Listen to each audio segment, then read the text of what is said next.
नमस्ते भाई और बहनों।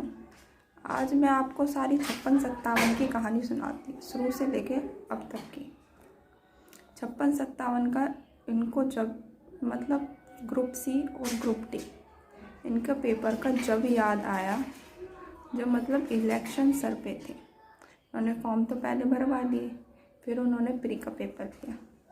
फिर प्री का मतलब पास हो गए इन्होंने 4 गुना के चक्कर में बच्चों को, मतलब 4 गुना बच्चे लेने हैं या फिर क्वालिफाई करना है। फिर इसका रोला रोया। फिर उन्होंने 4 गुना जो भी बच्चे लिए पास किए, फिर उनकी लिस्ट आती है, ठीक है। फिर इन्होंने मतलब ग्रुपों में पेपर्स लिए। पहले इन्होंने लिया, फिर उन्होंने लिया 56-57 का पेपर लिया इन्होंने। 56-57 में मतलब 56 का पेपर का आ गए, 56-57 की डेट आ गई।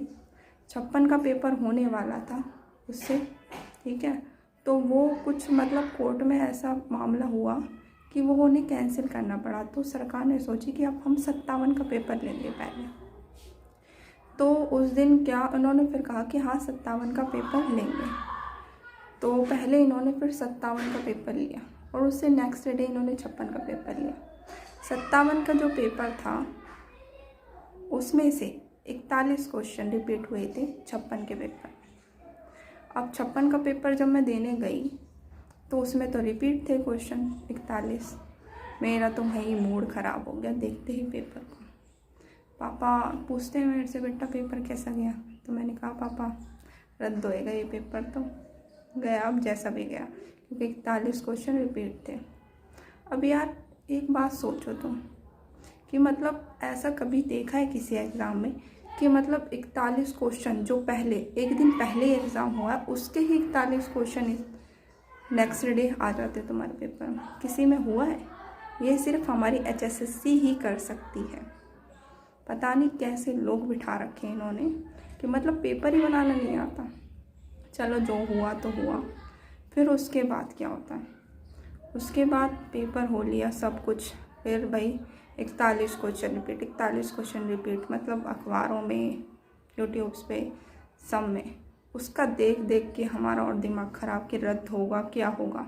फिर ये 5 नंबर सोशियो इकोनॉमिक मार्क्स, खैर मुझे तो नहीं मिल रहे 5 नंबर, पर मतलब जो जिन्होंने भी लिए थे नंबर और जो जिन्होंने फेक ले रखे थे किसी ने, पर किसी के मतलब मिलने चाहिए। मैं नहीं कहने मतलब मिलने चाहिए ना मिलने चाहिए, जो भी है। अब ये रोला 5 नंबर का।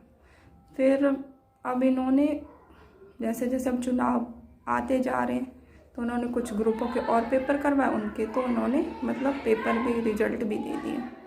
अटका हुआ है 56-57। 56-57 का जो है अब पेपर जो कोर्ट में केस चल रहा है, ठीक है, उसकी तारीख देते हैं कि हाँ ठीक है आ गई तारीख। हम उसका इंतज़ार करते हैं कि हाँ अब शायद ये कोर्ट से बाहर निकल जाए केस। अब यार बीच में लटका रखा है, ना तो इधर के रहे ना उधर के रहे, ना तो ये हमें पास ही कर रहे हैं कि रिजल्ट ही निकाल दें, ना तो ये यही कर रहे हैं कि रद्द ही हो जाए पेपर। तो बच्चा सोचेगा तो आगे बढ़ने की। अब उसी आस में बैठे हैं कि हाँ रिजल्ट आएगा तो हमारी नौकरी लग जाएगी, ना हम किसी और एग्ज़ाम की तैयारी कर पा रहे हैं अब इस चक्कर में। तो ये डेट पे डेट दिए जा रहे हैं। चलो इन्होंने डेट दे दी एक, अब फिर इन्होंने फिर अगली डेट दी, उसमें कह रहे हैं एजी साहब जी की तबीयत ख़राब थी, कोई बात नहीं।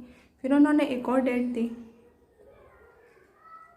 फिर अब फिर से एक और डेट दे दी है। अब देखो क्या करते हैं, मतलब पूरा बच्चों का जो भी मानसिक तौर पे पीड़ित कर रहे हैं ना, ये बहुत बेकार कर रहे हैं सही में। इतना परेशान करके रख दिया है इन्होंने सभी बच्चों को। मैं ये नहीं कह रही सिर्फ 56-57, जो कि मतलब TGT वाले बच्चे हैं जो बैठे हुए हैं, और भी ग्रुप के बच्चे हैं जो जिनके मतलब रिजल्ट किसी के निकल गए, किसी का तो पेपर ही नहीं हुआ है अभी। तो पता नहीं सरकार क्या चाहती है, बस इन्हें इलेक्शन से मतलब है और किसी से नहीं। अब तुम जितने भी पेपर देख लो सब पेपर लीक हो रहे हैं, कोई सा भी दे लो सब पेपर लीक। CSI और SSO का थोड़ा कुछ लीक का मामला चल रहा था उसका, अभी यूपी के कुछ पेपर लीक हुए हैं। मतलब जो भी पेपर दे रहे हैं वो लीक हो रहे हैं। इसमें किसका मतलब किसका कसूर है, गवर्नमेंट का या हमारा?